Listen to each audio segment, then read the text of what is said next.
দুঃখজনক বাস্তবতা হলো, পাঁচ ওয়াক্ত নামাজ পড়ার ফরজ আমরা জানি, পর্দা করা ফরজ সেটা আমরা জানি, রমজান মাসে সিয়াম পালন করা ফরজ সেটাও আমরা জানি, যাকাত আদায় করা ফরজ সেটাও আমরা জানি, এরকম আরো বহু ফরজের কথা আমরা জানি। কিন্তু যেই ফরজের কথা আমরা বেশিরভাগ মানুষ জানি না বা আমাদের ধারণা নাই, সেটা হলো আত্মশুদ্ধি করা। এটাও ফরজ। নিজেকে পরিশুদ্ধ করা, যেটাকে কোরআনের ভাষায় বলা হয় তাজকিয়া। কোরআনের ভাষায় কি বলা হয়? তাজকিয়া। আর আমরা আমাদের বাংলায় নিজের ভাষায় সেটাকে বলতে পারি আত্মশুদ্ধি। নিজেকে সংশোধন করা, নিজের ইসলাহ করা, নিজেকে পরিশুদ্ধ করা। আমরা যখন দুনিয়াতে এসেছি, মাতৃগর্ভ থেকে যখন পৃথিবীর আলো আমরা দেখেছি, আমাদেরকে আল্লাহ যে অন্তর দিয়ে পৃথিবীতে প্রেরণ করেছেন, তখন আমাদের অন্তর ছিল সকল প্রকার কলুষতা থেকে মুক্ত। আমরা যখন মাতৃগর্ভ থেকে দুনিয়ার আলোতে এসেছি, তখন আমাদের অন্তরে কোনো অহংকার লালন করতাম না। কি বলেন? কোনো দুধের শিশু কি অহংকারী হয়? কোনো দুধের শিশু কি কারোর সাথে অহংকার করে? কারোর প্রতি শত্রুতা করে? নাই। তার মানে আমরা যখন দুনিয়াতে এসেছি, আল্লাহ তাআলা আমাদেরকে যে অন্তরটা আমাদের বডিতে দিয়ে দিয়েছেন, সে অন্তরটা ছিল ফ্রেশ, কালিমা মুক্ত, কলুষ মুক্ত। সে অন্তরে কোনো ত্রুটি ছিল না, কোনো দাগ ছিল না, একেবারে ফ্রেশ। সে অন্তরে কোনো হিংসা, বিদ্বেষ, দুনিয়ার মোহ। একটা দুধের শিশুর কি দুনিয়ার মোহ থাকে? তার বাবার থাকতে পারে, তার মায়ের থাকতে পারে, তার মধ্যে দুনিয়ার মোহ। সে মায়ের বুক থেকে একটু দুধ আহরণ করতে পারলে সে খুশি, তার আর চাহিদা নেই। তো একজন মানুষের অন্তরে যত রকমের অশুদ্ধ, ভুল বা খারাপ চিন্তা আসতে পারে, এর সবগুলো থেকে পরিচ্ছন্ন, পবিত্র থাকে একটা কোমলমতি শিশুর অন্তর। তো আল্লাহ রাব্বুল আলামিন যখন আমাদেরকে দুনিয়াতে পাঠিয়েছেন, তখন আমরা ফ্রেশ, পরিচ্ছন্ন অন্তর নিয়ে এসেছি। এরপর আমরা যখন আস্তে আস্তে বড় হয়েছি, আমাদের পরিবেশ, প্রতিবেশ, আমাদের আশপাশ, আমাদের গণ্ডি, আমাদের চৌহদ্দি এবং আমাদের এনভায়রনমেন্ট, আমাদের সহচর, আমরা যাদের সাথে উঠা বসা করছি, যে জায়গায় যাচ্ছি, এই সব কিছু থেকে আমাদের অন্তর ধীরে ধীরে ধীরে ধীরে নানান কলুষ এবং কালিমা ধারণ করতে করতে করতে এমন একটা পর্যায়ে চলে গেছে যে এই অন্তরটা এখন এতটা রোগাক্রান্ত, এতটা ময়লাযুক্ত, এতটা কালিমাযুক্ত, যে অন্তর দিয়ে এখন ভালো আর মন্দ পরখ করা আমাদের জন্য কঠিন হয়ে যাচ্ছে। আর সেই কারণে এই অন্তরটাকে পরিচ্ছন্ন করা, ক্লিন করা, এটাকে পবিত্র করা, এটার যেই কালিমাগুলো লেগে গেছে সেগুলো থেকে এটাকে ধুয়ে মুছে সাফ করা, এটা আমাদের জন্য একটা ফরজ, একটা অপরিহার্য কর্তব্য। কোরআনে আল্লাহ তাআলা যেটা আমাদেরকে বারবার করবার নির্দেশ করেছেন। আল্লাহ রাব্বুল আলামিন আমাদের নবী করিম সাল্লাল্লাহু আলাইহি সাল্লামকে যে পাঠিয়েছেন, মৌলিকভাবে তার প্রধানত তিনটি কাজের কথা আল্লাহ কোরআনে উল্লেখ করেছেন। ইব্রাহিম আলাইহিস সালাম, যিনি আমাদের স্বপ্নদ্রষ্টা ছিলেন, যিনি মুসলিম হিসাবে আমাদের নামকরণ করেছেন, যিনি আমাদের আদর্শিক পিতা, যিনি আমাদের নবী মুহাম্মদ সাল্লাল্লাহু আলাইহি সাল্লামের বংশানুক্রমিক পিতা, যিনি ইহুদিদেরও বংশানুক্রমিক পিতা, যাকে বলা হয় আবুল আম্বিয়া। তো সেই ইব্রাহিম আলাইহিস সালাম, তিনি আল্লাহর কাছে দোয়া করেছেন, জিনিসটা জানিয়ে দিবে, আল্লাহর আদেশগুলো মানুষকে জানিয়ে দিবে, আদেশ নিষেধগুলো জানিয়ে দিবে, এবং মানুষকে কিতাব এবং হিকমা শিক্ষা দিবে, এবং মানুষকে পরিশুদ্ধ করবে। তিনটা কাজ। আল্লাহ রাব্বুল আলামিন ইব্রাহিম আলাইহিস সালামের দোয়া কবুল করে যখন আয়াত নাজিল করলেন, তিনি বলেছেন, আল্লাহ আমার বংশধরদের মধ্যে এমন রাসূল প্রেরণ করেন, যে রাসূল আপনার আয়াত মানুষকে পাঠ করে শোনাবে, যে রাসূল মানুষকে আল্লাহর কালাম এবং হিকমত শিক্ষা দিবে, এবং যে রাসূল মানুষকে পরিশুদ্ধ করবে। এই যে মানুষ খারাপ পথে চলে যায়, তাদেরকে সঠিক পথে ফিরে আনবে, আত্মশুদ্ধির কাজ করবে, সংশোধনের কাজ করবে। এখানে ইব্রাহিম আলাইহিস সালাম সিরিয়াল করতে গিয়ে 1 নম্বরে এনেছেন আল্লাহর আয়াত তেলাওয়াত করা, 2 নম্বরে এনেছেন মানুষকে কোরআন এবং সুন্নাহ বা হিকমার তালিম দেওয়া, আর 3 নম্বরে এনেছেন তাজকিয়া বা পরিশুদ্ধ করা মানুষকে। আল্লাহ তাআলা যখন ইব্রাহিম আলাইহিস সালামের দোয়া কবুল করে আয়াত নাজিল করেছেন, তখন আল্লাহ বলেছেন যে ঈমানদারদের প্রতি আল্লাহ তাআলা অনুগ্রহ করেছেন, এবং অনুগ্রহ করে আল্লাহ তাআলা ইব্রাহিম আলাইহিস সালামের দোয়া কবুল করে একজন রাসূল প্রেরণ ঠিকই করেছেন। তিনি হলেন মুহাম্মদ সাল্লাল্লাহু আলাইহি সাল্লাম। এবং তার ডিউটি কি? ইব্রাহিম আলাইহিস সালাম যে তিনটা বলেছেন, আল্লাহও সেই তিনটাই বলেছেন, অর্থাৎ ইব্রাহিম আলাইহিস সালাম সঠিক অ্যাড্রেস করেছেন।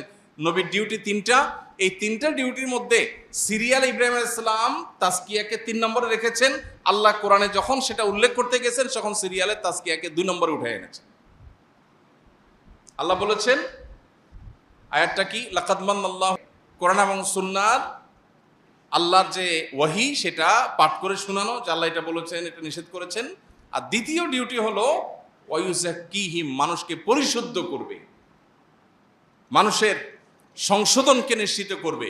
এটা নবী করিম সাল্লাল্লাহু আলাইহি সাল্লামের দ্বিতীয় ডিউটি। 3 নম্বরে বলেছেন কিতাব এবং সুন্নাহ, কিতাব এবং হিকমার তালিম দিবে। তাহলে এখান থেকে বোঝা যায় এই যে অ্যাপ্রোচ, ইব্রাহিম আলাইহিস সালাম নবীদের 3টা ডিউটি, নবী সাল্লাল্লাহু আলাইহি ওয়াসাল্লাম 3টা ডিউটি বলেছেন, আল্লাহ 3টা বলেছেন। ইব্রাহিম আলাইহিস সালামের সিরিয়ালে আত্মশুদ্ধিটা 3 নম্বরে ছিল, আল্লাহ যখন উল্লেখ করেছেন সেটার, তখন উল্লেখ করতে গিয়ে ওইটাকে সিরিয়ালে এনেছেন কত নম্বরে? 2 নম্বরে। তার মানে উঠে এনেছেন একটা ধাপ। এখান থেকে বোঝা গেল একজন মুসলমানের কাছে বা আল্লাহর দৃষ্টিতে নিজেকে পরিশুদ্ধ করার গুরুত্ব অপরিসীম। ভাইরা আমার, কোরআনে কারিমে আল্লাহ তাআলা বিভিন্ন জায়গায় শপথ করেছেন, আপনারা জানেন। আল্লাহ অনেক জায়গায় শপথ করে অনেক কথা বলেছেন না? শপথ মানুষ কেন করে, বা আমরা শপথ করি কেন? অবিশ্বাস্য কথাকে বিশ্বাসযোগ্য করবার জন্য, তাই না? যে আমি এমন একটা কথা বলছি আপনার বিশ্বাস করতে কষ্ট হবে, সেজন্য আমি বলছি আল্লাহর কসম। আমার যে কথাটা আপনার বিশ্বাস করতে কষ্ট হবে সেটা বিশ্বাসযোগ্য করে তুলবার জন্যই আমরা কি করি? শপথ করি। আল্লাহ সুবহানাহু ওয়া তাআলা তার কোনো কথায় সন্দেহ করবার সুযোগ নেই। মানুষের কথা সন্দেহ হতে পারে, সে অপশন আছে, কিন্তু আল্লাহর কথার মধ্যে সন্দেহ করার অপশনই নাই। তিনি মহাসত্য, তার উপরে সত্য নাই। যেই আল্লাহর উপর কোনো সত্য নাই, সে আল্লাহ আবার কোরআনে শপথ করে কেন কথা বলতে হবে?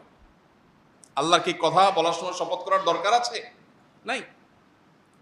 ভাইরা আমার, যেই আল্লাহর শপথ করার দরকার নাই, তার সব কথাই বিশ্বাসযোগ্য, বরং বিশ্বাস করতে আমরা বাধ্য, সেই আল্লাহ আবার শপথ করেছেন কেন? আমাদেরকে বোঝাবার জন্য যে এই কথাটা খুব ইম্পর্টেন্ট।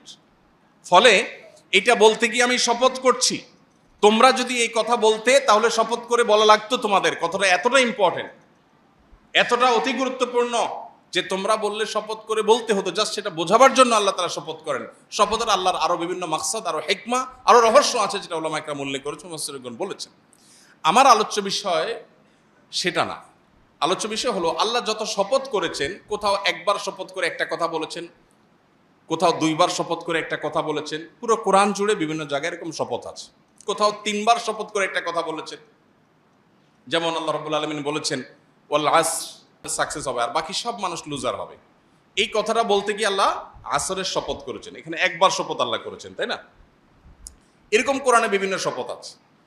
আমরা যে বিষয়ে আলোচনা করছি আজ, অর্থাৎ আত্মশুদ্ধি করার গুরুত্ব, নিজেকে পরিশুদ্ধ করার গুরুত্ব, এবং আত্মশুদ্ধি করা যে একটা ফরজ, যে ফরজ সম্পর্কে আমাদের অনেকের ধারণা নাই, এই বিষয়ে কথা বলতে গিয়ে, এটার গুরুত্ব বর্ণনা করতে গিয়ে আল্লাহ তাআলা কোরআনে কারিমে 7টি আয়াতে, অনেক মুফাসসিরদের মতে 7 বার, তবে বিশুদ্ধ মত অনুযায়ী 11 বার আল্লাহ শপথ করেছেন। কয়বার? 11 বার। আপনি একটু চিন্তা করুন তো, আপনি কোনো কথা বলতে গিয়ে যদি আমাকে বলেন আল্লাহর কসম, আল্লাহর কসম, আল্লাহর কসম, এটা কি এনাফ না? যথেষ্ট না? কিন্তু আপনি যদি আমাকে 11 বার শপথ করেন, তাহলে আমার ধারণা কি হবে? যে কথাটা এত গুরুত্বপূর্ণ, মানে এর চেয়ে গুরুত্বপূর্ণ কোনো কথা থাকতে পারে না। পুরো কোরআনে কোথাও এত বেশি সংখ্যক বার শপথ করে আল্লাহ কোনো কথা বলেন নাই। পুরো কোরআনে একটা কথা বলবার জন্য আল্লাহ 11 বার টানা শপথ করেছেন, বিরতিহীন শপথ করেছেন। সূরাতুশ শামসের মধ্যে আল্লাহ কি শপথ করেছেন? ওয়াশ-শামসি ওয়া দুহাহা, সূর্যের শপথ। দেখেন আল্লাহ বড় বড় সৃষ্টিগুলোর শপথ করে। যদিও এখানে আরেকটা মাসআলা বলে রাখতে হয় প্রসঙ্গত, কোনো মুসলমানের জন্য আল্লাহ ছাড়া আর কারোর নামে শপথ করা জায়েজ নাই। নবীজি, এইসব নাটক যা আমরা করি এগুলো সবই শরিয়ার লঙ্ঘন, নবী সাল্লাল্লাহু আলাইহি সাল্লামের পরিষ্কার হাদিসের লঙ্ঘন। এটা এক প্রকারের শিরক। এই শিরকের ফলে ঈমান চলে যাবে না, এটা শিরকে আসগর, ছোট শিরক। কিন্তু এটা এক প্রকার শিরক। এই জন্য আল্লাহ ছাড়া কারোর নামে শপথ করা জায়েজ নাই। শপথ হবে সব কার নামে? আল্লাহর নাম।